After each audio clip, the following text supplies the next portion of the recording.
नमस्ते गुरु जी। जय गुरु जी महाराज। जय गुरु जी सासंगत जी। शुक्राना गुरु जी महाराज द मल्टीलिंगुअल सेवादार टीम आप सबका स्वागत करती है। आज हमारे बीच में ब्लैक संगत राकेश गुप्ता अंकल जी आए हैं जो कि संगत शेयरिंग करेंगे। सेशन को भावपूर्ण तरीके से आगे बढ़ाने के लिए मैं सीमा नरोड़ा आंटी जी से रिक्वेस्ट करूंगा। Over to you Seema aunty, आपका स्वागत है। प्लीज सेशन को आगे बढ़ाएं। जय गुरु जी।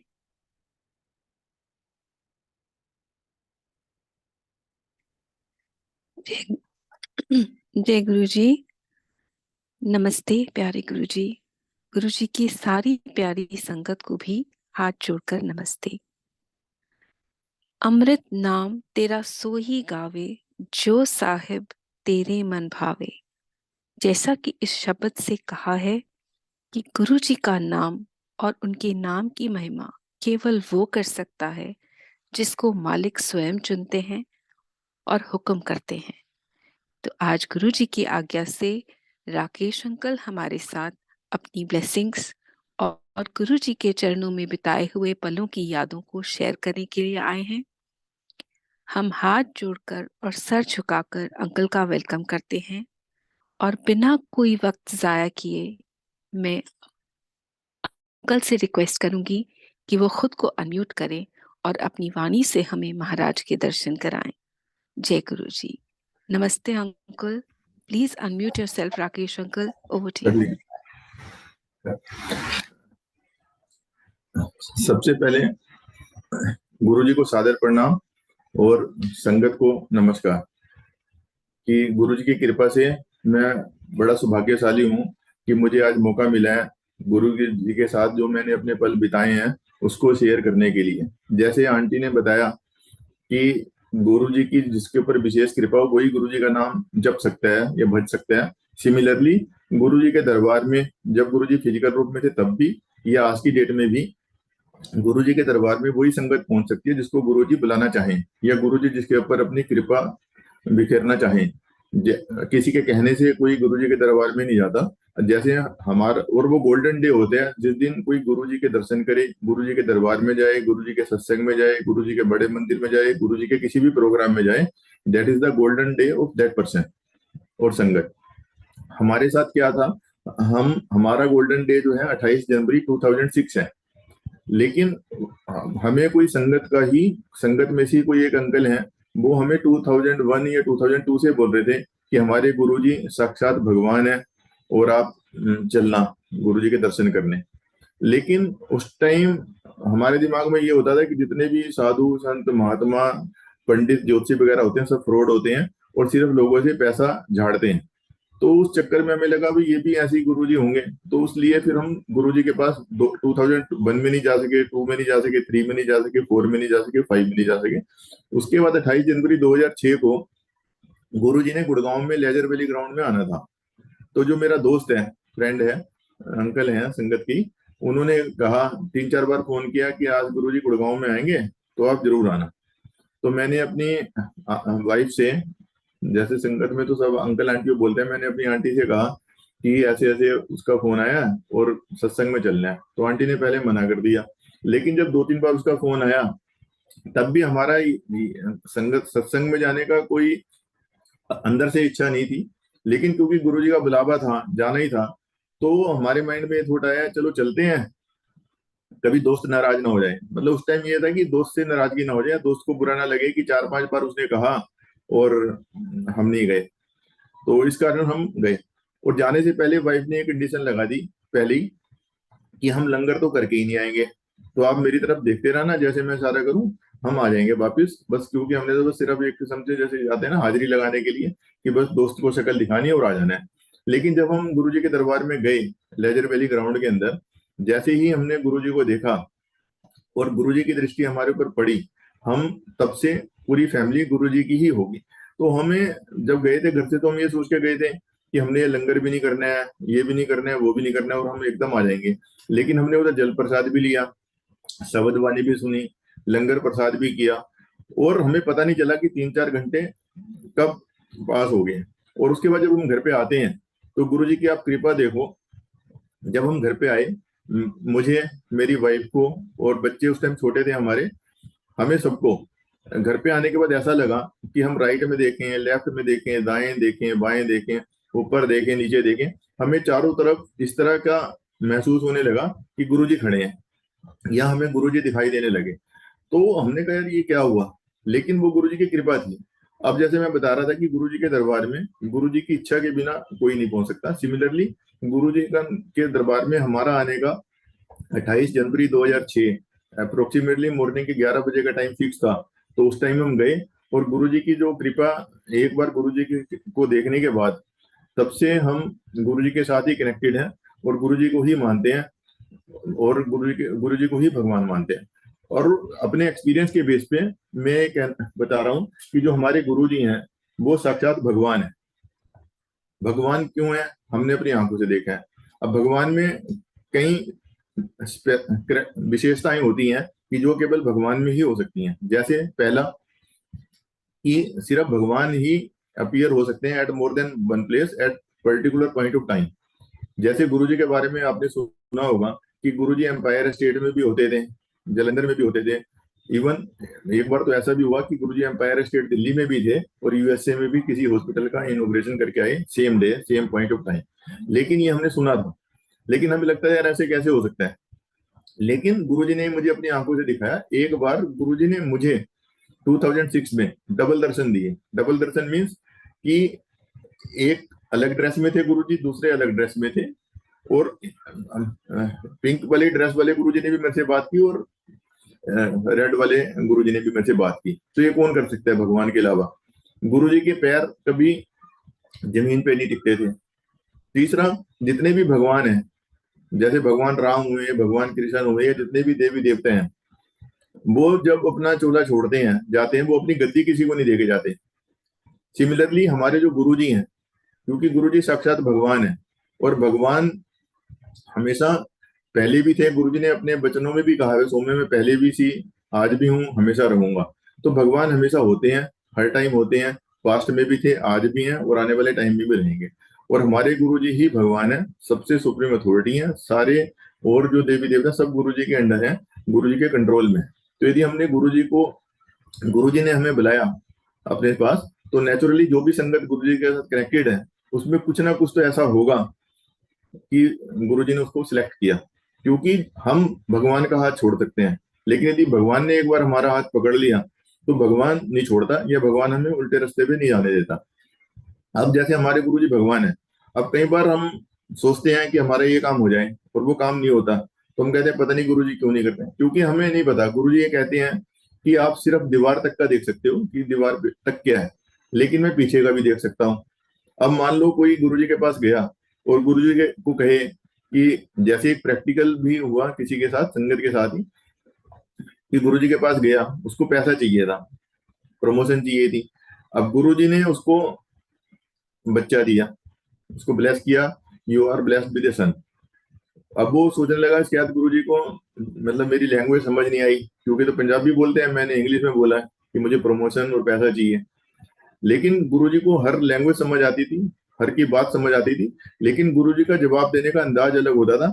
और गुरुजी ने कभी प्रवचन नहीं किए, क्योंकि जितने भी भगवान है कभी प्रवचन नहीं दिए, वो सीधा समझाते हैं। अब भगवान राम आए, भगवान राम ने मर्यादा में रहना सिखाया। उसके बाद भगवान कृष्ण आए, उन्होंने लीलाएं की, प्लस ये सिखाया कि यदि कोई मर्यादा में ना रहता उसको मर्यादा में कैसे लेके आए।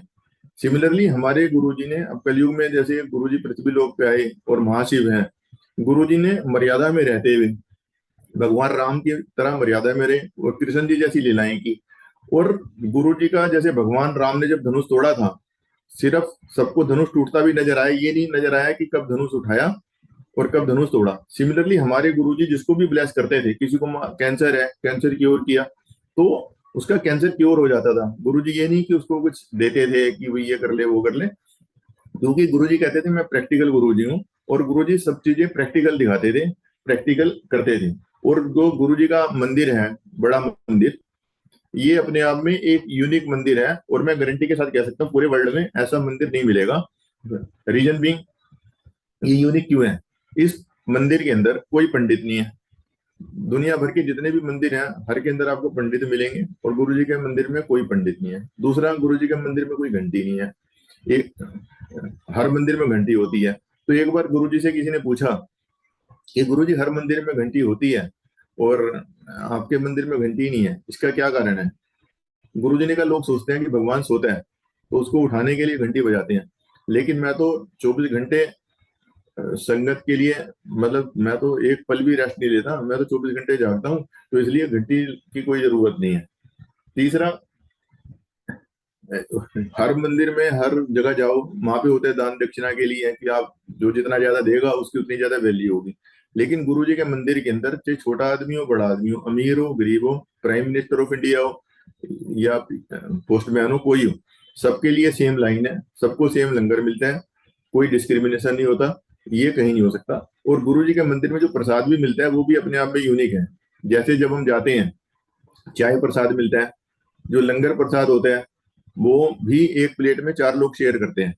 मुझे नहीं लगता किसी और मंदिर में 4 प्लेट में, एक प्लेट में 4 लोग सर शेयर करते हो। ये सिर्फ गुरु जी के दरबार में ही है, और गुरु जी के रहते टाइम में हमेशा ये होता था। और कई बार गुरु जी ऐसी लीलाएं भी दिखाते थे कि एक प्लेट में 4 लोग लंगर करते हैं, तो गुरु जी बोलते थे, गुड़गांव वालों को इसके अंदर मिर्च बहुत ज्यादा लगेगी, दिल्ली वालों को लगेगा कि इसके अंदर नमक डालना रह गया, किसी को नमक तेज लगेगा। मतलब एक ही प्लेट में 4 लोग खा रहे हैं, लेकिन दिल्ली वाले को मिर्चें लग रही हैं, गुड़गांव वाले को मिर्चें नहीं लग रही, और नोएडा वाले को ऐसा लग रहा है कि शायद इसके अंदर नमक की जगह मीठा लग गया। मतलब गुरुजी ऐसी ऐसी चीजें भी दिखाते थे कि at a particular point of time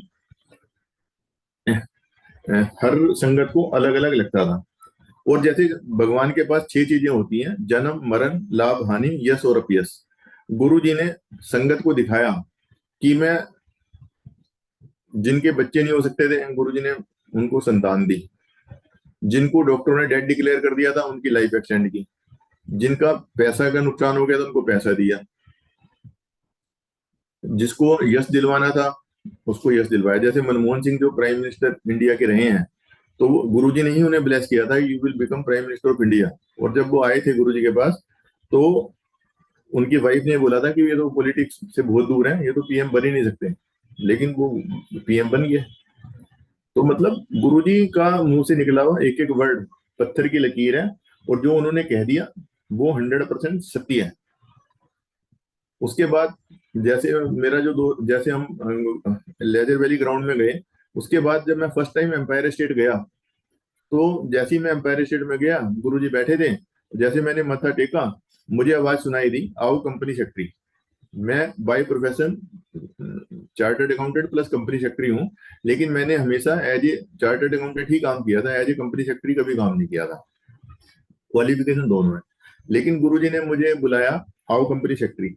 तो मैंने, जो मेरा फ्रेंड था जो मुझे लेके गया था गुरुजी के पास, उससे मैंने पूछा अगले दिन कि जब मैंने गुरुजी को मत्था टेका तो गुरुजी ने कहा आओ कंपनी सेक्रेटरी। तो मुझे ही कहा होगा या किसी और को कहा होगा, कोई और कंपनी सेक्रेटरी भी था क्या उस टाइम? वो कहने लगा नहीं, गुरुजी ने जिसको कहना होता है, ये जिसके लिए रेलेवेंट होता है उसी को सुनाई देता है, और क्योंकि ये आप कंपनी सेक्रेटरी तो आपके लिए रेलेवेंट होगा। तो उस टाइम क्या था कि मैं शेयर ट्रेडिंग का काफी काम करता था, और मुझे कंटिन्यूस लॉसेज हो रहे थे उस टाइम। तो हमने 2 लैपटॉप 2 कंप्यूटर लगाए हुए थे, एक पे मैं काम करता था, एक पे मेरी वाइफ काम करती थी। तो क्योंकि कंटिन्यूसली लॉसेज हो रहे थे, तो वाइफ ने मन मन में ही कहा, गुरुजी से प्रे की कि गुरुजी इनकी कोई परमानेंट सेटिंग करा दो। तो जब वाइफ ने गुरुजी से कहा कि गुरुजी इनकी कोई परमानेंट सेटिंग करा दो, तभी मेरे फोन की घंटी बजती है कि मानेसर में कोई कंपनी है, उसका ऑडिट करना है, भाई आप जा सकते हो क्या? मैं चला गया ऑडिट करने। तो जब ऑडिट करने गया, तो उस कंपनी का जो मैनेजिंग डायरेक्टर है, ही सिट्स एट पुणे। तो बाई चांस कुछ नहीं होता, सावरा गुरुजी की कृपा से होता है। तो जो कंपनी का एमडी है वो इधर आए हुए थे मानेसर, तो मेरे से पूछने लगे आपकी क्वालिफिकेशन क्या है? मैंने कहा सीए और सीएस। तो कहने लगे हमें अर्जेंटली कंपनी सेक्रेटरी की जरूरत है, और आप चाहो तो इमीडिएटली ज्वाइन कर सकते हो। मैंने कहा नहीं, अभी तो मैं ज्वाइन नहीं करूंगा, तो मैं आपको 1-2 दिन में बताऊंगा। तो वो जो गुरुजी की आप लीला देखो कि उस एमडी ने मेरे से ये नहीं पूछा कि आपको कितने साल का एक्सपीरियंस है, ना मेरे कोई सर्टिफिकेट चेक किए, सिर्फ ऑफर दे दी कि you can join at any time. मैंने कहा कि ठीक है, मैं आपको बताऊंगा 1-2 दिन में। उस दिन शायद वेडनेसडे था, अगले दिन वीरवार था, तो वीरवार एम्पायर स्टेट 4 दिन खुलता था गुरुजी के टाइम में, थर्सडे, फ्राइडे, सैटरडे, संडे। तो हम वेट करते थे कब वीरवार को हम जाएं। तो जब हम गुरुजी के पास अगले दिन गए वीरवार को, तो मैंने अपनी वाइफ से कहा, आंटी से कहा कि तुम गुरुजी से पूछना कि मुझे मानेसर वाली कंपनी ज्वाइन करनी चाहिए या नहीं करनी चाहिए, क्योंकि मेरे अंदर हिम्मत नहीं होती थी कि मैं गुरुजी से एक भी वर्ड, गुरुजी के सामने एक भी वर्ड पूछ सकूं या उनसे बात कर सकूं। तो मैंने अपनी वाइफ से कहा। तो वाइफ जब गई गुरुजी के पास, हम इकट्ठे थे, तो वाइफ ने कहा गुरुजी, तो गुरुजी ने कहा ज्वाइन करो। फिर वाइफ ने दोबारा कहा गुरुजी आज इनको, तो गुरुजी ने फिर जवाब दिया ज्वाइन करो। जब तीसरी बार वाइफ ने कहा गुरुजी को कि गुरुजी आज इनको ऐसे ऐसे एक ऑफर मिली है, तब भी गुरुजी ने पूरा, गुरुजी ने मैं ही तो दिलवाई है। मतलब ये देखो कि जब मैं फर्स्ट डे गया, गुरुजी को पता था कि इसको कंपनी सेक्रेटरी का काम करने की ऑफर मिलनी है, और ऐसी ऐसी लीला गुरुजी ने रची है, और वही हुआ। तो उसके बाद गुरुजी की कृपा से मैंने फिर उस कंपनी में ज्वाइन कर लिया, और 2006 से लेके आज तक मैं उस कंपनी का, जैसे टैक्सेशन का है, इनकम टैक्स का है, फाइनेंशियल है, कंपनी एक्ट का है, लीगल केसेस वगैरह मैं ही देखता हूँ। तो और किसी तरह की गुरुजी की कृपा से कोई प्रॉब्लम नहीं है, मतलब हर काम बढ़िया चल रहा है। उसके बाद गुरुजी की कृपा से जैसे मेरे 2 बच्चे हैं, तो बच्चों की एक बेटी है एक बेटा है। बेटी का जो है गुरुजी ने स्टडी में मतलब बढ़िया नंबर दिलवाए, टॉपर बनवाया, उसके बाद उनकी प्लेसमेंट बढ़िया करवाई, उसके बाद मैरिज वगैरह अच्छी होगी।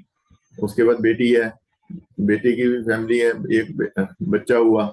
बच्चे के बारे में भी गुरुजी ने ड्रीम में बताया कि ये गणेश जी हैं, मतलब एक ड्रीम दिखाया बेटी को कि पार्वती जी बैठी हैं, कहने लगा ये मैंने ही बेटा दिया है गणेश तुम्हें। और वो इतना एक्टिव है, शरारतें भी बहुत करता है, और जैसे कहते हैं ना गुरुजी के दिए हुए बच्चे, ब्लेस्ड बच्चे बड़े नोटी होते हैं, बड़ा नोटी भी है, शरारतें भी करते हैं, और शोर भी बहुत काटते हैं, लेकिन दिया और सही है बच्चा। और ये देखो जब डिलीवरी भी हुई बेटी की, तो उस टाइम जिस हॉस्पिटल में डिलीवरी हुई है, हमें नहीं पता था कि डॉक्टर संगत की है, लेकिन जब हम गए, जिस दिन डिलीवरी थी, जब ऑपरेशन थिएटर के अंदर लेके गए उसको, बेटी को सिजेरियन होना था, तो उधर भी ओम नमो शिवाय शिव जी सदा सहाय, ओम नमो शिवाय गुरु जी सदा सहाय का उसने मंत्र चला लिया अपने हॉस्पिटल में। अदरवाइज आप मानो कि किस हॉस्पिटल में तो इस तरह का कोई चलने का कोई वो होता नहीं। और गुरुजी की कृपा से मतलब डिलीवरी होगी, और अब वो बच्चा भी सही है, किसी तरह की कोई वो नहीं है। तो ये तो होगी बेटी की बात। उसके बाद जो मेरा बेटा है, बेटे की गुरुजी ने EIEEE का एग्जाम पास करवाया, उसमें अच्छे रैंक दिलवाया, फिर अच्छे इंजीनियरिंग कॉलेज में एडमिशन दिलवाई, फिर बहुत बढ़िया प्लेसमेंट करवा दी। फिर उसके बाद उसकी शादी होगी, शादी भी गुरुजी की कृपा से बहुत बढ़िया हुई। उसके बाद शादी होने के बाद अब वो बेंगलोर में है, जैसे बेटा और बहू बेंगलोर के अंदर है। अब उनके यहाँ भी पहले गुरुजी की कृपा से बेटी हुई, अब वो भी मुझे लगता है कि गुरुजी ने बेटी को गणेश जी दी है, इसको लक्ष्मी दी दी है। वो भी बड़ी नोटी है, और हर बंदे का दिल जीत लेती है, बहुत अच्छे ढंग से मतलब हंसती है, बात करती है, कोई भी आए हर बंदा उसके साथ लगा रहते हैं। अब पीछे हम बेंगलोर से जैसे फ्लाइट से आए, तो चारों एयर होस्टेस थी, एयर होस्टेस का भी उसने मन लगा के रखा, ये गुरुजी की कृपा है। अब गुरुजी की कृपा से जो बेटे ने बेंगलोर में अभी फ्लैट लिया है नया, अब उस फ्लैट के अंदर अभी शिफ्ट किया है सितंबर में। अभी देखो गुरुजी की कृपा से फ्लैट लेने में कोई दिक्कत नहीं हुई, सारा अरेंजमेंट हो गया, ना फंड्स की कोई दिक्कत आई। उसके बाद इंटीरियर्स का काम करवाया, इंटीरियर्स का काम भी बहुत बढ़िया हो गया, और जिस रेट में होना चाहिए था उससे कम पैसे लगे, मतलब कॉम्पिटेटिव रेट पे बढ़िया काम हुआ। उसके बाद उन्होंने पुराना जो रेंटेड हाउस था, रेंटेड हाउस से उधर शिफ्ट करना था, क्योंकि ये बच्चे थे, दोनों बेटा और बहू थे, एक छोटा बच्चा था साथ में। तो गुरुजी की कृपा से सामान शिफ्ट करने में भी किसी तरह की कोई दिक्कत नहीं हुई, कोई परेशानी नहीं हुई, आराम से सामान उन्होंने शिफ्ट कर लिया। ये है, और साफ झलकता है था कि हाँ भी गुरुजी की कृपा है, गुरुजी हमारे साथ हैं, इसलिए फ्लैट में कोई दिक्कत नहीं आई, अंदर काम कराने में कोई दिक्कत नहीं आई, शिफ्टिंग करने में कोई दिक्कत नहीं आई। और मैं गुरुजी के रिसेंट, अब जैसे कई लोग कहते हैं गुरुजी ने चोला छोड़ दिया, लेकिन जब भगवान चोले में होते हैं तो उसको लिमिटेड अपनी पावर दिखाता है। लिमिटेड मीन्स कि भगवान कभी भी, जब भी भगवान फिजिकल रूप में होते हैं, चाहे भगवान राम का देख लो, भगवान कृष्ण का देख लो, किसी भी भगवान का देख लो, जब वो पृथ्वी लोक पे होते हैं तो उनके पेरेंट्स को भी नहीं पता होता ये भगवान है। सब उनको अपना बच्चा मानते हैं, कोई अपना भाई मानते हैं, कोई कुछ मानता है। सिमिलरली जब हमारे गुरु जी पृथ्वी लोक पे रहे, किसी भी संगत ने, मैं तो ये कहूंगा किसी भी संगत ने, अदरवाइज 99.999% संगत ने ये नहीं माना कभी भी कि गुरुजी भगवान है। हर संगत ये तो मानती है कि गुरुजी बहुत बढ़िया पावर है, गुरुजी कुछ भी कर सकते हैं, लेकिन भगवान उस टाइम किसी ने नहीं माना, क्योंकि गुरुजी की कृपा पे किसी को डाउट नहीं था। डाउट अपने ऊपर था कि हम इतना उल्टा काम करते हैं, रोज हम इतने झूठ बोलते हैं, इतने लोगों का दिल दुखाते हैं, उसके बावजूद भी क्या हम भगवान के सामने बैठने के काबिल हैं? हमें अपने ऊपर डाउट होता था। इसलिए हमने गुरु जी को कभी भगवान नहीं माना। लेकिन जो संगत आज जा रही है वो भगवान समझ के जा रही है, और हर संगत जो जा रही है हर के काम भी हो रहे हैं। अब गुरु जी के साथ जो हमारी जर्नी जैसे 2006 में हुई और 2007 तक हम गुरु जी के साथ रहे, और हम स्टार्टिंग में चारों दिन जाते थे, जैसे 4 दिन एम्पायर शिफ्ट खुलता था, थर्सडे फ्राइडे सैटरडे संडे। उसके बाद गुरुजी ने हमारे ऊपर रिस्ट्रिक्शन लगा दी कि हफ्ते में मैक्सिमम एक बार आना है। तो उसके बाद हमने हफ्ते में एक बार आना शुरू कर दिया। जो हमारे ऊपर गुरुजी के टाइम में जो कृपाएं हुई, मैंने बताया, जैसे बेटे की एडमिशन, बेटे की प्लेसमेंट, बेटी की एडमिशन, बेटी की प्लेसमेंट, बेटी की जॉब, मतलब सारी चीजें गुरुजी की कृपा से हुई। मैं गुरु जी की कृपा से हूँ। यदि गुरु जी की कृपा ना होती तो हो सकता है मैं आज की डेट में होता ही ना, क्योंकि मुझे भी शेयर में भी बहुत जबरदस्त नुकसान हुआ था, जिससे गुरु जी ने मुझे निकाला बिना किसी प्रॉब्लम के। और आज मैं गुरु जी की कृपा से बिल्कुल सेट हूँ, किसी तरह की कोई प्रॉब्लम नहीं है, सब कुछ काम बहुत बढ़िया ढंग से चल रहे हैं, बच्चे भी सही हैं। बच्चा है, जैसे बेटी है, बेटी की शादी हुई, जो दामाद है दामाद भी बढ़िया है, आगे उसके जो बेटा हुआ वो भी बढ़िया है। सिमिलरली मेरा अपना बेटा भी बढ़िया है, बहू भी आ गई, आगे बच्ची हुई, सारे मतलब बढ़िया, सबका काम गुरुजी करवा रहे हैं। आपको मैं अपने रिसेंट 2-3 एक्सपीरियंस सुनाता हूँ, फिर गुरुजी के टाइम वाले चीजें शेयर करूंगा। सबसे पहले तो मैं अपनी, जो बेटा है मेरा बेंगलोर में, तो मेरी जो पोती है, नॉर्मली तो जैसे बेंगलोर रहते हैं, लेकिन दिवाली वगैरह पे इधर आ जाते हैं गुड़गांव में, जैसे हम तो गुड़गांव रहते हैं, और बहू जो है वो फरीदाबाद की है। तो पिछली बार ये हमारे यहाँ आए गुड़गांव में, बेंगलोर से, बेटा और बहू और वो पोती।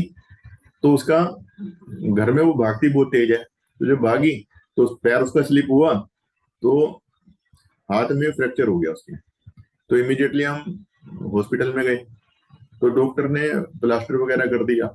तो ये था कि जो प्लास्टर है, डॉक्टर ने बोला था 15-20 दिन लगेंगे कम से कम रिकवरी होने में, लेकिन गुरुजी की कृपा से 3-4 दिन के अंदर ही उसकी पूरी रिकवरी होगी। और वो प्लास्टर जो डाला था डॉक्टर ने, उसने कहा था 15 दिन 2 वीक्स के बाद आप आना चेक कराने, वो 3-4 दिन के बाद अपने आप ही निकल गया। उसके बाद जब डॉक्टर पे गए तो उसने नॉर्मल बैंडेज कर दी।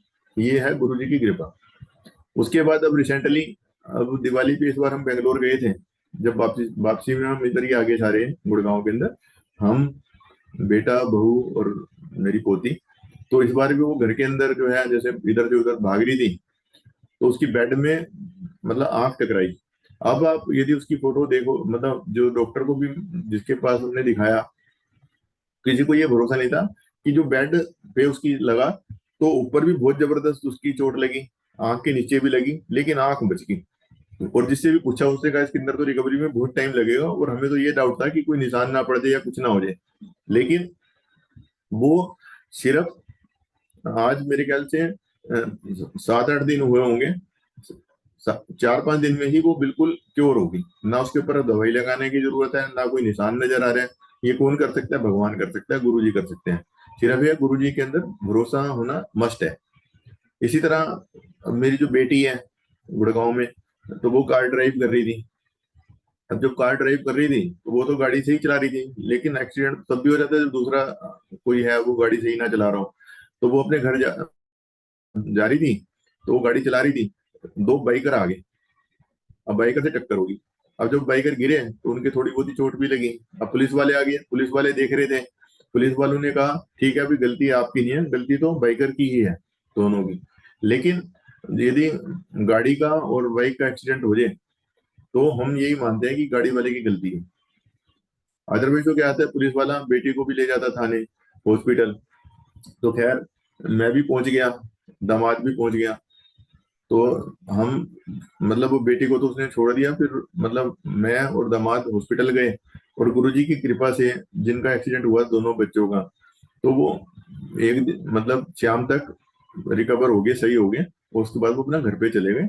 जो थोड़ा बहुत खर्चा पानी आया वो हमने दिया, लेकिन गुरुजी की कृपा से हमें ये था कि कहीं इनका कोई मेजर डैमेज ना हो जाए, ब्रेन में इंजरी ना आ जाए या कुछ और ना आ जाए। क्योंकि चाहे वो हम मतलब कुछ भी कंपनसेट कर देते हैं, लेकिन हमारे माइंड में कहीं ना कहीं ये रहता कि हमारे कारण दो बच्चों की मतलब मेजर डैमेज हो गया, मेजर इंजरी हो गया, तो वो गुरुजी ने बचाया। तो गुरुजी हर ढंग से रक्षा करती हैं।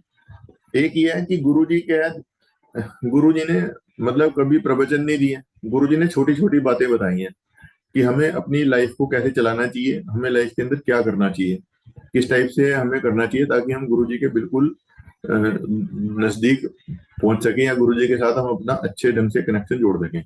अब गुरुजी के ने कभी ये नहीं कहा कि मुझे पैसा दो या गुल्लक के अंदर पैसे डालो। गुरुजी ने बड़ी सिंपल सिंपल चीजें बताई, और गुरुजी की बताई हुई चीजें सारी फ्री हैं, लेकिन इम्प्लीमेंट करनी थोड़ी डिफिकल्ट है। जैसे गुरुजी ने कहा कि पहला चार पांच चीजें गुरुजी ने बताई। सबसे पहली मैं बताता हूँ कि गुरुजी ने कहा कि जब भी आप मेरे मंदिर में जाते हो या सत्संग में जाते हो, बड़े मंदिर, जलंधर मंदिर, डुगरी मंदिर, सत्संग में, या जैसे अब हम सुन रहे हैं, एक तो अपना मोबाइल स्विच ऑफ रखना चाहिए, मैंडेटरी है। दूसरा है अकल और रफल बाहर छोड़ के जाओ। जब भी गुरुजी के सत्संग में जा रहे हैं हम, या गुरुजी के प्रोग्राम में जा रहे हैं, माइंड का वहां पे कोई रोल नहीं है, क्योंकि गुरुजी का रोल वहां पे स्टार्ट होता है जहाँ पे मेडिकल साइंस एंड होती है, उधर गुरुजी का रोल स्टार्ट होता है। तो इसलिए अकल और रफल, कोई ये ना सोचे मैं बहुत इंटेलिजेंट हूँ। यदि कोई इंटेलिजेंट है, उसका काम हो रहा है, ये सोचे कि गुरुजी की कृपा से हो रहा है। ये नहीं कि मैं इंटेलिजेंट हूँ इसलिए काम हो रहा है। इंटेलिजेंट तो बहुत लोग होते हैं। अब आपको ऐसे भी लोग मिलेंगे जो बहुत इंटेलिजेंट है, लेकिन उनकी प्लेसमेंट नहीं हुई, और ऐसे भी लोग हैं जो मान लो इंटेलिजेंट नहीं भी है, फिर भी उनकी बहुत बढ़िया प्लेसमेंट हो जाती है। तो ये सब जैसे बताया था, पैसा देना भगवान के हाथ में है। हमारा काम है सिर्फ कर्म करना, कि कर्म अच्छे किए तो उसका भगवान क्या फल देगा, वो भगवान के ऊपर है। लेकिन कर्म हमें करने पड़ेंगे। ऐसा नहीं हो सकता कि कर्म भी गुरुजी कर लें, कर्म तो हमें ही करने पड़ेंगे। गुरुजी ने कहा मोबाइल स्विच ऑफ रखो, अकल रफर बाहर छोड़ के, और सोशलाइजेशन मत करो। अब गुरुजी कहते थे मेरे मंदिर में आते हो, ये मत देखो कि कोई सेंट्रल मिनिस्टर आ रहा है कि उससे कनेक्शन जोड़ने की कोशिश करो, बल्कि तुम्हारे मन में ये इच्छा होना चाहिए, यदि कोई कैबिनेट मिनिस्टर आ रहा है, या प्राइम मिनिस्टर ऑफ इंडिया आ रहे हैं, या प्रेसिडेंट ऑफ इंडिया आ रहे हैं, क्योंकि इंडिया का कोई भी ऐसा बड़ा पॉलिटिशियन नहीं है जो गुरुजी के दरबार में नहीं आया, ये जिसने गुरुजी की महिमा को नहीं देखा। लेकिन कहीं संगत ये सोचती है कि जैसे मंदिर में गए और वहां पे कोई फिल्मी एक्टर नजर आ गया, या कोई पॉलिटिक्स का बड़ा बंदा नजर आ गया, कि चलो हम इससे जान पहचान निकालने की कोशिश करें। गुरु जी कहते हैं ये सोचो, जो ये मेरे पास आ रहे हैं ये इसीलिए आ रहे हैं ना कि इसको मेरे से मिल रहा है। जब मैं इसको दे सकता हूँ और ये तुम्हारे से बड़ा है, तो नेचुरली जो चीज मैं उसको दे सकता हूँ तुम्हें भी दे सकता हूँ। इसलिए गुरु जी कहते हैं कि मेरे से डायरेक्ट कनेक्शन जोड़ो, मीडिएटर की जरूरत नहीं है। मीडिएटर की जरूरत वहां पे होती है जो ये ढोंगी साधु संत महात्मा होते हैं। भगवान से कनेक्शन जोड़ने के लिए किसी भी भगवान ने ये नहीं कहा कि मीडिएटर की जरूरत होती है। किसी भी भगवान से कनेक्शन जोड़ने के लिए सिर्फ डायरेक्ट कनेक्शन की ही जरूरत होती है, जो गुरु जी के साथ है। मतलब पहला गुरु जी ने ये बताया मोबाइल स्विच ऑफ, अकल रफल बाहर छोड़ो, और सोशलाइजेशन मत करो। दूसरा गुरु जी ने बताया कि मतलब मेरा साथ करने के लिए क्या है, गुप्त दान, गुप्त पाठ, गुप्त सेवा। गुरु जी ने कहा कि जब मुझे मानते हो, मेरा पाठ करते हो, तो वो गुप्त ढंग से होना चाहिए। जब हम गुरु जी का नाम ले रहे हैं, मान लो संगत में बैठे हैं तो बात अलग है, लेकिन घर पे नाम ले रहे हैं तो हमें गुप्त ढंग से लेना चाहिए, किसी को पता नहीं चलना चाहिए कि हम भगवान का नाम ले रहे हैं। क्योंकि गुरु जी कहते हैं जो गुप्त लेते हैं उसकी महिमा ज्यादा है, और जो बता बता के लेते हैं, क्योंकि हमारा ऑब्जेक्ट क्या है, ऑब्जेक्ट क्लियर होना चाहिए। हमारा ऑब्जेक्ट ये है कि हमने गुरु जी को प्रसन्न करना है, तो गुरु जी के तो अंदर की सुनते हैं ना। यदि हम बैठे बैठे मन मन में भी गुरु जी का नाम ले रहे हैं, तो नेचुरली गुरु जी को पता चल रहा है कि हाँ भाई ये मेरा नाम ले रहे हैं। अब इसलिए गुरु जी कहते हैं गुप्त पाठ, गुप्त दान। गुरु जी कहते हैं कि कलयुग के अंदर एक शब्द भी चलता है गुरु जी के मंदिर में, कि यदि कलयुग के अंदर कोई अपने वेट के बराबर गोल्ड दान भी कर दे, तो भी उसकी कोई महिमा नहीं है, क्योंकि वो दिखा के दिया। गुरु जी कहते हैं दान वो है राइट हैंड दे, लेफ्ट हैंड को भी ना पता चले। तो गुप्त दान, गुप्त पाठ, गुप्त सेवा। सिमिलरली सेवा, सेवा भी गुरुजी कहते हैं कि जो सेवा होनी चाहिए वो गुप्त होनी चाहिए, कि दूसरे को पता नहीं चलनी चाहिए। और सबसे बड़ी सेवा जो गुरुजी बताते हैं कि जिस घर में सास बहू की करे और बहू सास की करे, तो ये सबसे इंपॉर्टेंट सेवा है। और हस्बैंड वाइफ की और वाइफ हस्बैंड की। गुरुजी कहते हैं जिस घर में हस्बैंड वाइफ की सेवा करे, वाइफ हस्बैंड की करे, सास बहू की करे और बहू सास की करे, तो उस घर में कभी लड़ाई झगड़े नहीं हो सकते। लेकिन ये चीजें हैं बड़ी आसान, लेकिन हर घर में झगड़े रहते हैं। झगड़े इसीलिए रहते हैं कि सास बहू की नहीं बनती या हस्बैंड वाइफ की नहीं बनती। अब गुरुजी कहते हैं मैं झगड़े से बहुत दूर होता है। जिस घर में हस्बैंड वाइफ का झगड़ा होता हो, सास बहू का झगड़ा होता हो, तो गुरुजी वहां से कोसों दूर होते हैं। इसलिए गुरुजी कहते हैं लड़ाई झगड़ा नहीं करना चाहिए, अपना शांत रहो। तीसरा, गुरुजी ने कहते हैं लोग क्या करते हैं, कोई भी काम उल्टा हो जाए, गलत काम हो जाए, तो उसके लिए दूसरे को ब्लेम करते हैं, दूसरे को क्रिटिसाइज करते हैं, दूसरे को गाली देते हैं, अब्यूज करते हैं। ABC, अब्यूज, क्रिटिसाइज और ब्लेम करना। गुरुजी कहते हैं जो कुछ भी होते हैं हमारे साथ, वो हमारे अपने कर्मों के कारण होते हैं, दूसरे का कारण नहीं होता। यदि हम वीक हैं या स्ट्रोंग नहीं है या मेंटली डिस्टर्ब है, उसके लिए कोई दूसरा जिम्मेवार नहीं है। वो हमारा अपना फॉल्ट है, हमारा अपनी गलती है। उसके लिए हम दूसरे को, किसी भी आदमी के ऊपर ब्लेम लगाना बड़ा आसान है, क्योंकि हर आदमी इंडिया के अंदर सोचता है कि मैं दूसरे को सुधार लूं, लेकिन मैं ना सुधरूं। तो वो पॉसिबल नहीं है। कि यदि हमें लगता है कि दूसरे के अंदर ये डिफेक्ट है, तो दूसरे के डिफेक्ट सुधारने की जगह हमें रोज ये देखना चाहिए कि हमारे अंदर कितने डिफेक्ट हैं। उसमें से हम यदि ये भी फिक्स कर लें कि एक महीने में हमने एक डिफेक्ट को कम करना है, तो भी हम अपने आप को एक साल में काफी इंप्रूव कर सकते हैं। तो इसलिए हमेशा अपनी कमी ढूंढनी चाहिए, और दूसरा जिससे भी आप मिलते हो, उसकी जो अच्छी बातें हैं, अच्छी बातों में से यदि कुछ ग्रहण कर सकते हो तो करनी चाहिए। एक चीज गुरुजी और कहते हैं जो बहुत इंपॉर्टेंट है, गुरुजी कहते हैं फॉरगेट द पास्ट। जो बीत चुका उसका तुम कुछ कर नहीं सकते, तो इसलिए उसकी तुम्हें चिंता नहीं करनी चाहिए, उसको भूल जाओ। Enjoy the present presented by me. Guru ji कहते हैं जो प्रेजेंट में तुम्हारे साथ हो रहा है वो समझो मेरी कृपा से हो रहा है, उसका आनंद लो। तीसरा, don't bother about the future. गुरु जी कहते हैं अपना काम, जो भी तुम काम करते हो, ये गुरु जी कहते हैं कि जैसे किसी ने गुरु जी से पूछा, गुरु जी आपकी कैसे हम कनेक्ट करें, कैसे आपकी भक्ति करें, या कैसे आपसे हम कनेक्शन जोड़ें, तो गुरु जी कहते हैं कि जिसको मैंने जो ड्यूटी दी हुई है, जैसे मान लो सपोज कोई नौकरी में है, सर्विस में है, गवर्नमेंट जॉब में है। अब गवर्नमेंट जॉब में यदि है, तो जो भी पब्लिक का आदमी जाता है ऑफिस में काम करवाने के लिए, उसका काम वो ईमानदारी से पूरी निष्ठा के साथ करे, बिना रिश्वत लिए करे। गुरु जी कहते हैं वही मेरी भक्ति है। कोई दुकानदार है, दुकान पे अपनी तरफ से अच्छा सामान बेचे, प्रॉफिट मार्जिन जितना मर्जी ले ले, लेकिन डुप्लीकेट सामान ना बेचे या मिक्सिंग वाला सामान ना बेचे जिससे हेल्थ खराब हो जाए। अब जैसे आजकल कहते हैं सिंथेटिक मिल्क आता है, अब जो सिंथेटिक मिल्क बेच रहा है और गुरुजी के पास भी जाते हैं, तो गुरुजी उसको ये थोड़ी उसको माफ कर देंगे, गुरुजी भी सजा देंगे, हर भगवान सजा देगा।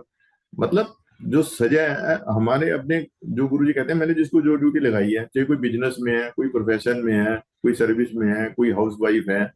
यदि हाउस वाइफ है, उसको किचन का खाना मतलब अच्छे ढंग से बनाना चाहिए। अब गुरुजी तो कहते हैं कि किचन का काम तो अपने आप ही करना चाहिए, अनटिल अनलेस कि तुम्हारा शरीर जवाब देते तुम कर ही नहीं सकते। बाकी चीजों के लिए मेड मूड लगा लो, लेकिन किचन का काम अपने आप ही करना चाहिए एज फार एज पॉसिबल, जो तुम कर सकते हो। दूसरा ये है कि जो संगत है, जितनी भी संगत है, अब वो गुरुजी को तो मानती है, गुरुजी की बेसिक बातें नहीं मानती। अब जैसे मैंने जो बताया, जैसे गुप्त दान, गुप्त पाठ, गुप्त सेवा, अकल रफल को बाहर छोड़ो, मोबाइल स्विच ऑफ रखो, ये छोटी छोटी चीजें लोग नहीं छोड़ सकते, जो छोड़नी चाहिए। अब मैं बताता हूँ गुरुजी के टाइम में जब गुरुजी फिजिकली रहे, तब जो हमारे साथ एक्सपीरियंस मैं बताता हूँ, उस टाइम के कुछ एक्सपीरियंस जो हमारे साथ हुए। जैसे मेरी बेटी का नाम गुरुजी ने चेंज किया आफ्टर 10th। तो आफ्टर 10th जो नाम गुरुजी का चेंज किया, वो टेलीपैथी के थ्रू किया। गुरुजी ड्रीम में आई बेटी को और कहा यू चेंज योर नेम। तो बेटी का जो नाम है कनिका, हाँ कनिका गुप्ता, तो गुरुजी ने ड्रीम में कहा you change your name from Kanika Gupta to Briva. तो बेटी ने ड्रीम में ही गुरुजी से पूछा गुरुजी विभा या ब्रिवा। गुरुजी ने स्पेलिंग बताई, BRIVHA, वी फॉर विक्ट्री, ब्रीफा। तो उसके बाद हमने उस टाइम डिक्शनरी में देखा, इधर उधर ठीक है, ये 2006 की बात है। हमने देखा डिक्शनरी में, देखा इधर उधर देखा, हमें ब्रीवा वर्ड का मीनिंग समझ नहीं आया कि ब्रीवा का मतलब है क्या, क्योंकि हम नाम तो चेंज कर दें लेकिन उसका मतलब ही समझ नहीं आ रहा। दूसरा हमारे माइंड में यह कंफ्यूजन था कि इसका नाम हम घर में चेंज कर दें या सर्टिफिकेट में चेंज करवाएं। तो उसके बाद जब ये कंफ्यूजन था तो गुरुजी दोबारा ड्रीम में आए। जब ड्रीम में आए तो गुरुजी ने कहा जब आप नेक्स्ट टाइम एम्पायर स्टेट आओगे तो आपको उसका मीनिंग भी पता चल जाएगा कि ब्रीवा नाम का मतलब है क्या। तो जब हम अगली बार एम्पायर स्टेट गए तो जैसे एक प्लेट में 4 लोग लंगर करते थे, तो हमारे प्लेट में जैसे हम थे और एक ऑल इंडिया के डॉक्टर थे, कोई डॉक्टर पांडे, उनका नंबर आया। तो वो पूछने लगे अंकल आपके साथ कोई एक्सपीरियंस हुआ है?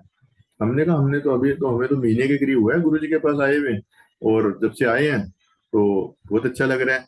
और ऐसे ऐसे बेटी को ड्रीम आया। तो हमारे माइंड में दो कंफ्यूजन है, एक तो ये किसका नाम हम घर में चेंज कर दें या सर्टिफिकेट में चेंज करवाएं, और दूसरा कंफ्यूजन ये है कि हमें ये नहीं पता चल रहा कि इस नाम का मीनिंग क्या है। तो फिर उन्होंने, उनका कोई पेशेंट था, वो दिल्ली में दिल्ली यूनिवर्सिटी में संस्कृत डिपार्टमेंट का हेड ऑफ द डिपार्टमेंट था संस्कृत का। तो उन्होंने उसका मोबाइल नंबर मुझे दिया कि अंकल आप कल इसको फोन करके पूछ लेना, क्योंकि ये दिल्ली यूनिवर्सिटी में हेड ऑफ द डिपार्टमेंट है और ये आपको इसका मीनिंग बता देगा। तो अगले दिन मैंने 8:30-9 बजे के करीब मॉर्निंग में उसको फोन किया। मैंने कहा ऐसे ऐसे डॉक्टर साहब ने आपका नंबर दिया था, एक इस वर्ड का मीनिंग पूछना है। तो आप ये देखो कि he was the head of the department of Delhi university Sanskrit division, उसको भी इसका मीनिंग नहीं पता था कि इसका मीनिंग है क्या। उसने खैर लिखा ब्रीवा, तो कहने लगा मैं आपको कॉल बैक करता हूँ 10-15 मिनट में। तो उसका आधे घंटे के बाद फोन आता है कि इसका मीनिंग है एंडलेस लाइट, मतलब ऐसी लाइट जो कभी बुझे ना, एंडलेस लाइट, ये गुरुजी ने मतलब कराया। उसके बाद ये था कि सर्टिफिकेट में नाम चेंज करवाना है। अब 10th के बाद सर्टिफिकेट में नाम चेंज कराने के लिए प्रोसीजर होता है, जैसे एफिडेविट बनाओ, 2 न्यूज़पेपर में एडवर्टीजमेंट दो, फिर फर्स्ट क्लास मजिस्ट्रेट से अटेस्टेशन वगैरह करवाओ, उसके बाद स्कूल में एप्लीकेशन दो। तो जो लीगल प्रोसीजर है वो प्रोसीजर करने के बाद मैं जो एमआईटी स्कूल की प्रिंसिपल जो थी, जो बेटे एमआईटी स्कूल में पढ़ती थी बेटी, तो मैं स्कूल में गया प्रिंसिपल के पास। मैंने कहा मैडम मैं बेटी का नाम चेंज करना चाहता हूँ। कहने लगी क्यों? मैंने कहा ठीक है हमारी मर्जी है। कहने नहीं मैं फिर भी आप कारण तो बताओ कि आप नाम चेंज क्यों करना चाहते हो बेटी का। मैंने कहा नहीं हमारी इच्छा है। कह रहे नहीं कुछ तो रीजन होगा, किसी का कोई गुरु शुरू होता है उसके कारण नाम चेंज करता है, आपका क्या कारण है?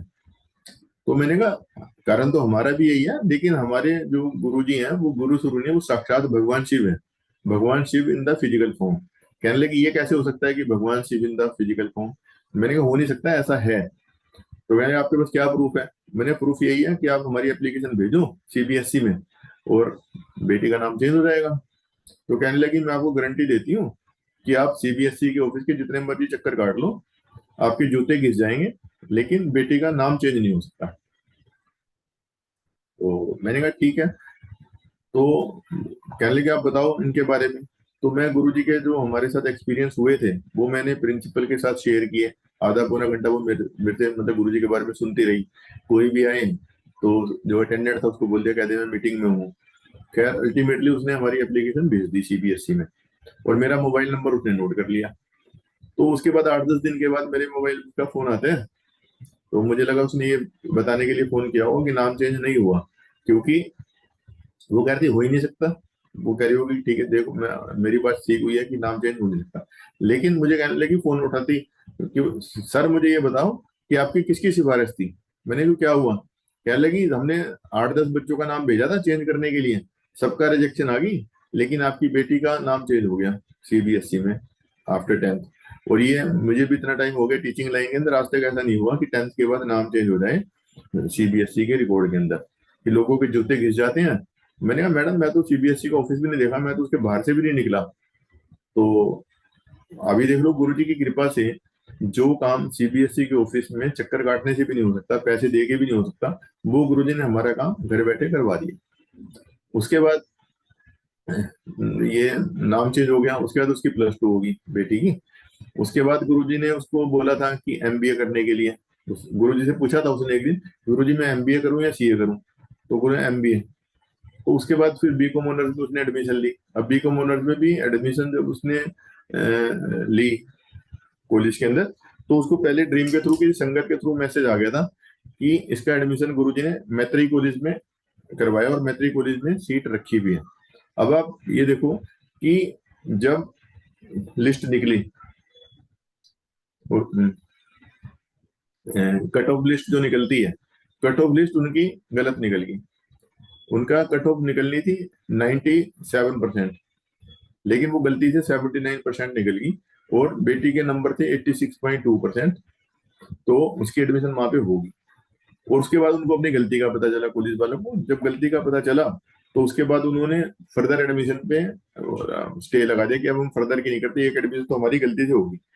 लेकिन अब वो पुलिस वाले दूसरे बच्चे थे, उन्होंने यूनिवर्सिटी में कंप्लेंट कर दी कि या तो इस बच्चे की भी एडमिशन कैंसिल करो या फिर हमारी भी करो। तो आप देखो, गुरुजी कहते हैं ना कि कहीं मैं एक संगत को ब्लेस करने के लिए मैं और भी 100 लोगों का कल्याण कर देता हूँ। जिस साल मेरी बेटी की एडमिशन मैट्रिक कॉलेज में हुई, उसी साल से एक नया सेक्शन उनको शुरू करना पड़ा अपनी इस गलती के कारण। तो ये है गुरुजी की लीला। उसके बाद बीकॉम होने के बाद उसने जैसे एग्जाम दिया, MBA करनी थी, तो उसके अंदर जो उसका जो रैंक वगैरह आया, ऐसा नहीं आया कि जो 4 सबसे बढ़िया इंस्टीट्यूट है उसके अंदर एडमिशन हो जाए। तो हमने देखा कि प्राइवेट में कौन सा बढ़िया है, तो प्राइवेट में सबसे बढ़िया MIT नोएडा था। तो मुझे संगत में बहुत लोगों ने कहा कि वहां जाओ, प्रिंसिपल से मिल लो, डोनेशन देना और एडमिशन हो जाएगी। मैंने कहा नहीं, मैं तो किसी से नहीं मिलता प्रिंसिपल से। लेकिन क्योंकि गुरुजी ने कहा MBA करने के लिए, गुरुजी ने ही सिलेक्ट किया होगा इसकी एडमिशन कौन से कॉलेज में होनी है, क्या होना है। तो आप गुरुजी की लीला देखो।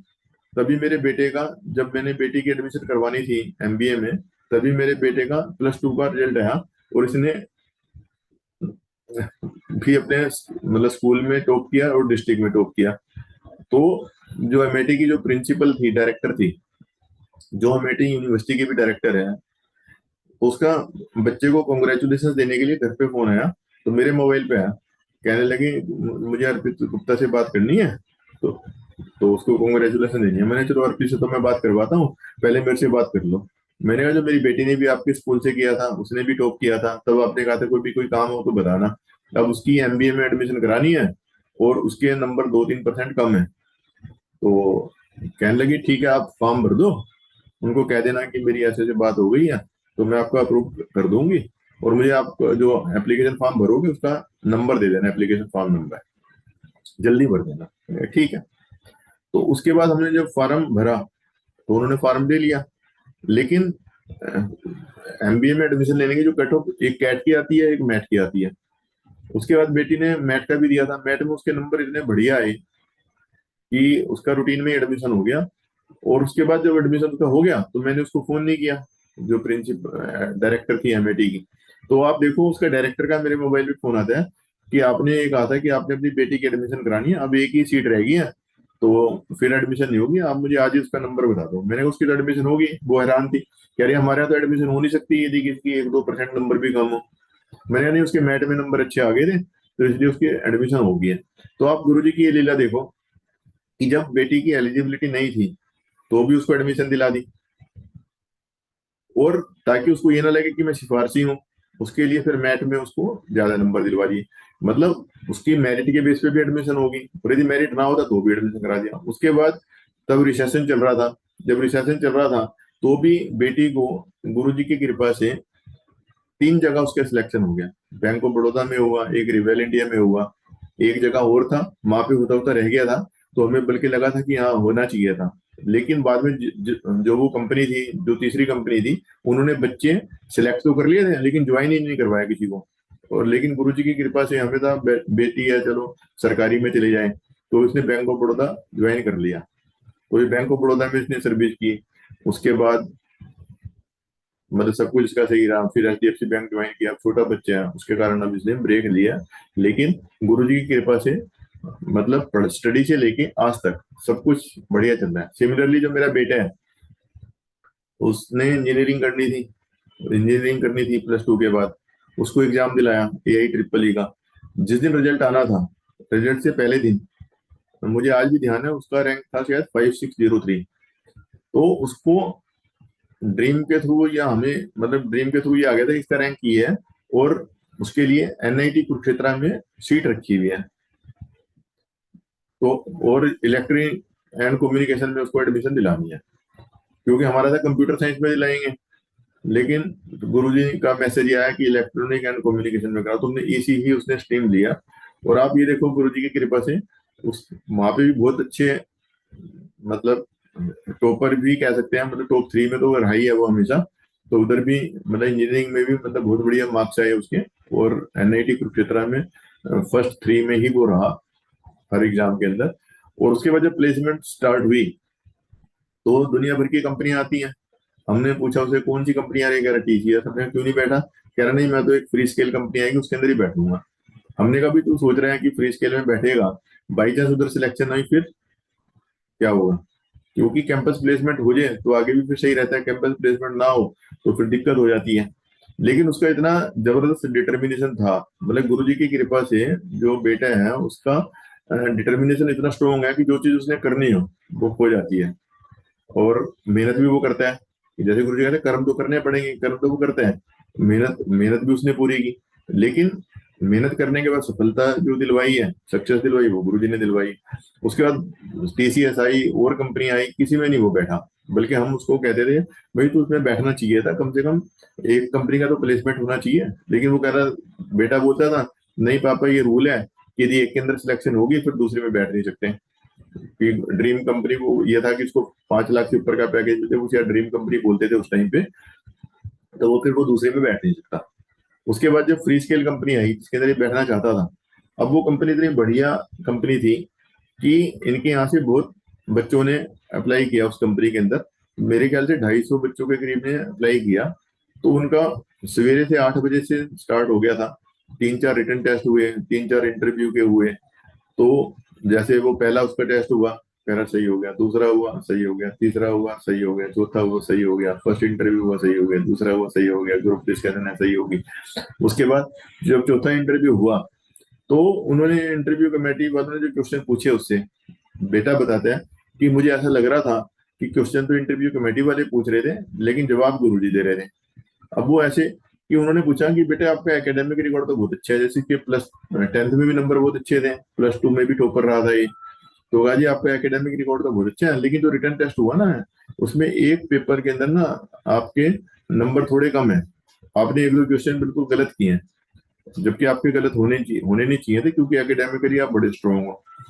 तो आप ये देखो गुरुजी की कृपा से बेटे ने उनको ये जवाब दिया कि तुम्हारे क्वेश्चन पेपर गलत है। कोई ये नहीं कह सकता इंटरव्यू के टाइम पे इंटरव्यू कमेटी को कि भाई तो तुमने पेपर सेट किया वो क्वेश्चन पेपर ही गलत था। अब वो इंटरव्यू कमेटी वाले कहने लगे बेटा ऐसी गलती तो हो नहीं सकती कि क्वेश्चन पेपर ही गलत हो। तो उसने कहा नहीं क्वेश्चन पेपर गलत है। उन्होंने कहा अच्छा ठीक है तो हम आपको दोबारा बुलाते हैं। तो उन्होंने अपनी जो टीम थी, टेक्निकल टीम थी, उससे चेक करवाया और बेटे को बुलाया, कह रहे हाँ हमने चेक करवाया, जो आप कह रहे हो क्वेश्चन पेपर में उसकी लैंग्वेज गलत थी, जिसके कारण जो आपने आंसर दिया था आपका सही था और बच्चों को गलत था, उसका हमने चेकिंग करते हुए सही कर दिया और आपका गलत कर दिया, तो इसलिए आपके नंबर कम आए लेकिन आपका बढ़िया। तो लास्ट में से पूछने लगे बताओ आपने कुछ पूछना है?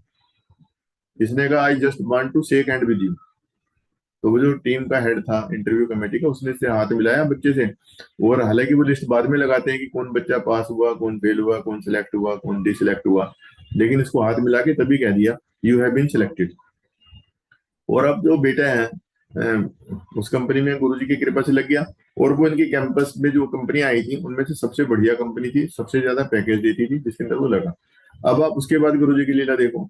अब जैसे नॉर्मली क्या होता है, कोई कहीं पे लगता है, उससे आप पूछो 5 साल के बाद उसका क्या पैकेज है, तो ये होता है कि हर साल चलो 10% इंक्रीज हो गया, 15% इंक्रीज हो गया, 20% इंक्रीज हो गया, इस टाइप से होता है।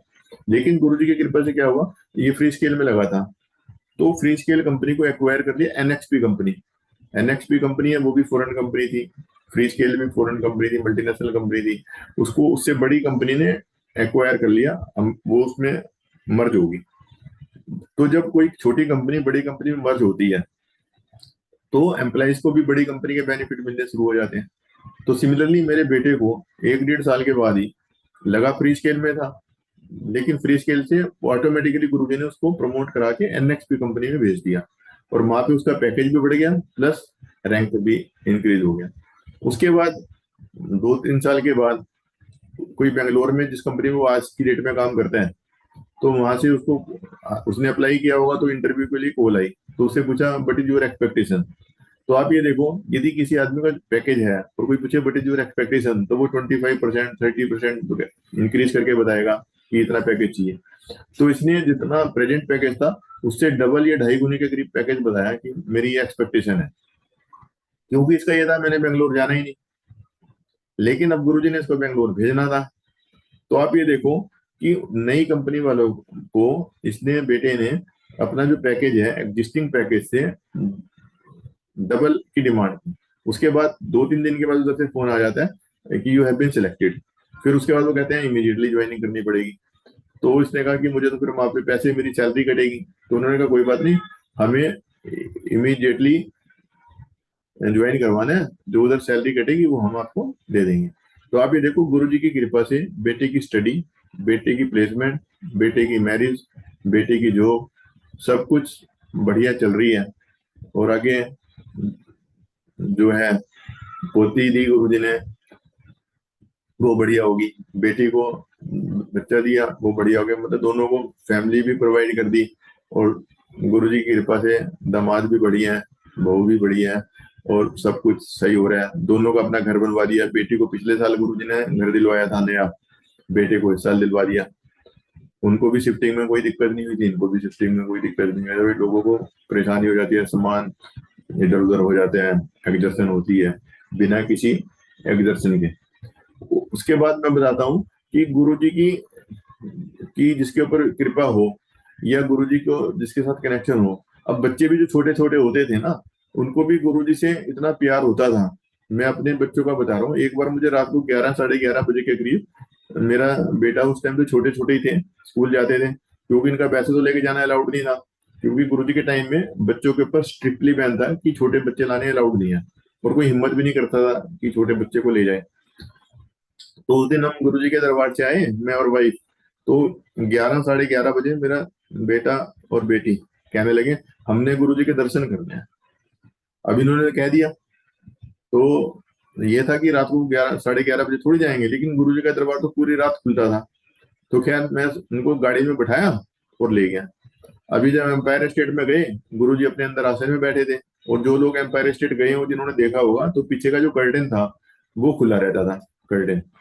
तो गुरुजी नजर आ रहे थे, संगत बैठी थी, सब कुछ था, लेकिन जो बच्चे थे हमारे, अब ये वहां तक तो चले गए, अंदर जाने की इनकी हिम्मत नहीं हुई। लेकिन अब गुरुजी को तो पता था, गुरुजी तो भगवान है, गुरुजी को पता था ये बच्चे रात के 11:30-12 बजे मेरे से मिलने आए हैं, मेरे दर्शन करने आए हैं, लेकिन इनके अंदर अंदर आने की हिम्मत नहीं हो रही।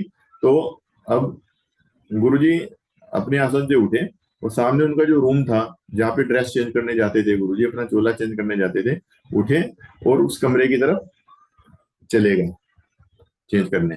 जैसे ही गुरुजी अंदर गए कमरे की तरफ, तो मेरे दोनों बच्चे जो हैं, बेटा और बेटी, ये जाके जहाँ गुरुजी का आसन है, जिस वे गुरुजी विराजमान होते थे, उसके बगल में ही जाके साथ ही जाके बैठ गए। लेकिन गुरुजी ने सिर्फ उनको दर्शन देने थे, गुरुजी तभी अपने कमरे से बाहर आ गए। जब बाहर आए तो कह रहे तुसी कितो, इन्होंने कहा गुड़गांव से, किस दिन आज, इन्होंने कहा पापा किस दिन आज। तो बस गुरुजी ने कहा दर्शन हो गए, हुन जाओ।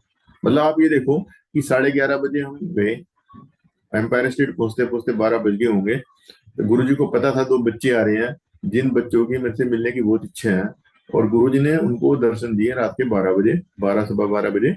और मतलब गुरुजी जब गुरुजी मंदिर में होते थे, बड़े मंदिर में, हर संगत को ये लगता था कि गुरुजी सिर्फ और सिर्फ मेरी तरफ देख रहे हैं। और इस मंदिर में इतनी ज्यादा गुरुजी ने ब्लेस किया हुआ है, जो बड़ा मंदिर है, जो शिवलिंग है, गुरुजी कहते हैं जितने ज्योतिर्लिंग है, जितने धाम है, तीर्थ धाम है, सबकी जितनी महिमा है, जितनी पावर, उन सबको इकट्ठा कर लो, उससे भी ज्यादा जो ये बड़े मंदिर में शिवलिंग है उसकी महिमा है। और जो बड़े मंदिर के बाहर से भी निकल जाए उसको भी ब्लेसिंग्स मिलती है। अब जो बड़े मंदिर के अंदर, मैं आपको कुछ ऐसे अपने एक्सपीरियंस बताता हूँ जो हमने अपनी आंखों से देखे हैं बड़े मंदिर के अंदर, जब गुरुजी फिजिकल रूप में थे। अब जो बड़ा मंदिर में शिवलिंग है, सबने देखा होगा जो शिवलिंग बना हुआ है, 13 अप्रैल 2007 का बैसाखी का फंक्शन था। तो उस टाइम जो शिवलिंग ऊपर जाके ना साफ होता था और उसका फ्लैग चेंज होता था गुरुजी के टाइम में। तो गुरुजी की कृपा से कुछ संगत की उधर गई भी थी जो फ्लैग चेंज करना था या जिनकी सेवा कह लो या कुछ भी कह लो, तो हम भी गुरुजी की कृपा से ऊपर थे फ्लैग चेंज करने वाले लोगों में। तो हम ऊपर थे तो अचानक जो शिवलिंग है ना उसमें आपने देखा होगा 3 लाइनें हैं और एक आई बनी हुई है। तो जो आई है उधर से अचानक अमृत प्रकट हुआ और ताकि अमृत वेस्ट न जाए किसी के हाथ में जग था तो वो अमृत उस जग में लिया और उस दिन गुरुजी की कृपा से जो अमृत हम सब ने चखा, मतलब हमारी फैमिली के हम, मैं, वाइफ, मेरे दोनों बच्चे, मतलब जो भी संगत उस टाइम थी मंदिर के अंदर, बड़े मंदिर के अंदर मेरे ख्याल से 30-40 लोग होंगे, सबने उस को चखा और उसका कोई टेस्ट नहीं बता सकता। अमृत तो अमृत है। सिमिलरली एक बार हमने अपनी आंखों से देखा, गुरुजी के टाइम में होली वाला दिन था, तो जो अंदर ब्रास की मूर्ति है शिव जी की, उसके अंदर नेल्स में केसर प्रकट होना स्टार्ट हो गया। ये हमने अपनी आंखों से देखा। सिमिलरली जो बाहर मार्बल की मूर्ति है जो लगी हुई है शिव जी की, व्हाइट मार्बल की जो मूर्ति है खोल से बाहर है लगी हुई, उसकी यदि आप ध्यान से देखो, यदि 5-7 मिनट उस मूर्ति को ध्यान से देखोगे तो आई आई बॉल जो होती है शिव जी की, उसके अंदर मूवमेंट फील करोगे। मतलब उसकी आई बॉल में भी मूवमेंट होती है और कभी भी आप देख लेना मतलब ऐसा लगेगा उधर। इसी तरह एक बार गुरुजी ने वो दिखाया कि जो हम सप्तऋषि हैं, सप्तऋषि बड़े जो शिवलिंग है उधर आके मतलब उसको मत्था टेकने आए और गुरुजी उस टाइम एम्पायर स्टेट में बैठते, गुरुजी ने संगा आज मैं सप्तऋषि के दर्शन करवा रहा हूँ। एक बार गुरुजी ने जो शिवलिंग है इसको व्हाइट कलर का बना दिया था बर्फ का, गुरुजी ने कहा था आज मैं अमरनाथ के यहाँ दर्शन करवा रहा हूँ। मतलब गुरुजी ने अनंत लीलाएं दिखाई हैं। और आप ये देखो गुरुजी का किसी भी पब्लिक मीडिया में ना पहले प्रचार था ना आज प्रचार है, और आज तक भगवान के अलावा, चाहे वो त्रेता युग हो चाहे द्वापर युग हो, भगवान के अलावा कोई ऐसा नहीं है जिसको एडवर्टीजमेंट की जरूरत ना पड़ी हो। एडवर्टीजमेंट करो तभी लोग जाते हैं, लेकिन गुरुजी का दरबार ऐसे है बिना किसी पब्लिक मीडिया के आने वाले लोग करोड़ों में।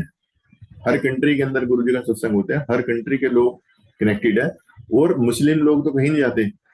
यदि आप देखो तो बड़े फंक्शंस के अंदर कई बार कुछ मुस्लिम लोग भी नजर आते हैं बड़े मंदिर के अंदर जो गुरुजी की ब्लेसिंग्स लेने आते हैं। तो जो गुरुजी हैं हमारे साक्षात भगवान है और गुरुजी से बड़ा कोई नहीं है। और गुरुजी के साथ कनेक्शन जोड़ने के लिए सिर्फ और सिर्फ जो गुरुजी ने बेसिक मेथड बताए कि गुप्त दान, गुप्त पाठ, गुप्त सेवा, मोबाइल स्विच ऑफ रखो। और जैसे मोबाइल स्विच ऑफ पे जो ज्यादा समझदार लोग होते हैं वो वाइब्रेशन मोड पे कर लेते हैं। तो एक बार गुरुजी से किसी ने पूछा संगत में से कि गुरुजी आप कहते हैं मोबाइल स्विच ऑफ होना चाहिए, तो हम वाइब्रेशन मोड पे कर लें? एक ही बात है ना, स्विच ऑफ और वाइब्रेशन मोड। गुरुजी ने कहा एक बात नहीं है, यदि आप मेरे पास आते हो या तो मेरी वाइब्रेशन मिलेगी या मोबाइल की वाइब्रेशन ले लो, ऑप्शन तुम्हारी है, मतलब एक की मिलेगी। तो जो संगत जाती है तो कम से कम मोबाइल तो स्विच ऑफ कर सकती है। मोबाइल स्विच ऑफ करने में तो ये नहीं है कि आपने कोई एडिशनल पैसे देने हैं, एडिशनल एफर्ट्स करने हैं। अब गुरुजी कहते हैं कम से कम मेरे दरबार में आओ, चाहे आप 2 मिनट के लिए आओ, 5 मिनट के लिए आओ, 10 मिनट के लिए आओ, 1 घंटे के लिए आओ, 2 घंटे के लिए आओ, 4 घंटे के लिए आओ, वो इंपॉर्टेंट नहीं है। इंपॉर्टेंट ये है कि जितनी देर के लिए आप आए हो आपकी कंसंट्रेशन कहाँ रही है। यदि आपकी कंसंट्रेशन मेरे अंदर रही है, मेरे मंदिर में शिवलिंग है उसके ऊपर रही है, हॉल में रही है, मेरे आसन के ऊपर रही है, फिर ठीक है। यदि आप मंदिर में आके ये देख रहे हो ये कौन है, ये कौन है, ये क्या करता है, इसका बिजनेस क्या है, इसका प्रोफेशन क्या है, ये मंत्री है, ये एक्टर है, तो वो उससे कनेक्टिविटी नहीं होती। कनेक्टिविटी सिर्फ उससे होती है जो गुरुजी ने बेसिक चीजें बताई उससे होती है। उसके बाद एक मैं बताता हूँ, एक बार मेरे, ये भी गुरुजी के टाइम की बात है, जो मेरे जो टीथ में दांत में एक बहुत जबरदस्त पेन हुआ, तो मैं एक दांत डॉक्टर के पास गया दांत वाले, उसने कहा इसकी तो सर्जरी करके निकालना पड़ेगा और 2 दांत में सर्जरी होगी और मुझे सर्जन को बुलाना पड़ेगा।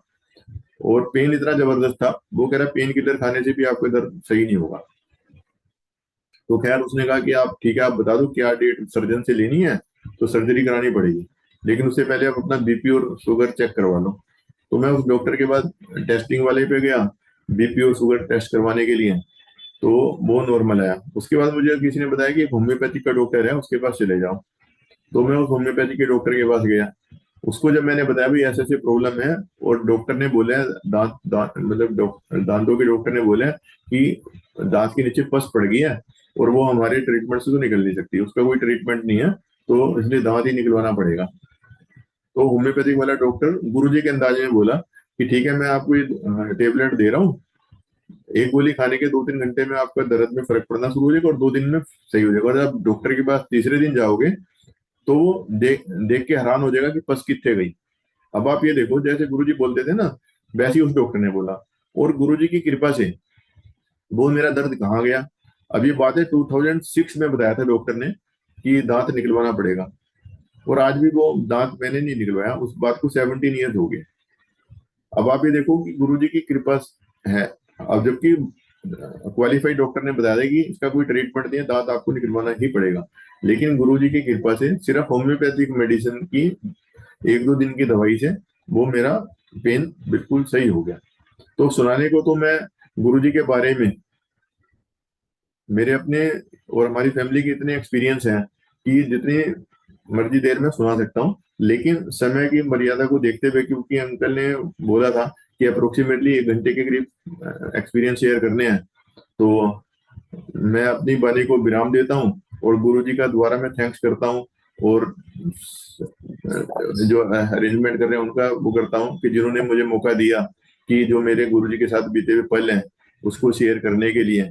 Thank you Guruji, thank you संगत। गुरुजी को प्रणाम और संगत को नमस्कार। जय गुरुजी। Jai Guruji. Thank you so much, uncle. Such beautiful experiences. आप narrate कर रहे थे, and we could all see that, like we can all imagine you all took us, you took us, all of us there with Guru Maharaj. Thank you so much for being there. Suresh uncle, over to you, please. जय गुरु जी महाराज। Rakesh Gupta uncle, गुरु परिवार ने blissful journey सुनी आपके मुख से। गुरु जी की कृपा हम सब पर बनी रहे, और जैसे आपके परिवार में, आपके साथ, आपके कनेक्शन में सब बढ़िया ही बढ़िया होता रहा, वैसे गुरु पर संगत की गुरु जी के आशीर्वाद से सारे काम बढ़िया उनके होते रहें। इसी के साथ मैं और से रिक्वेस्ट करूंगा, गुरु जी महाराज से आगे दिलवाएंगे। जय गुरु जी। Thank you Lord.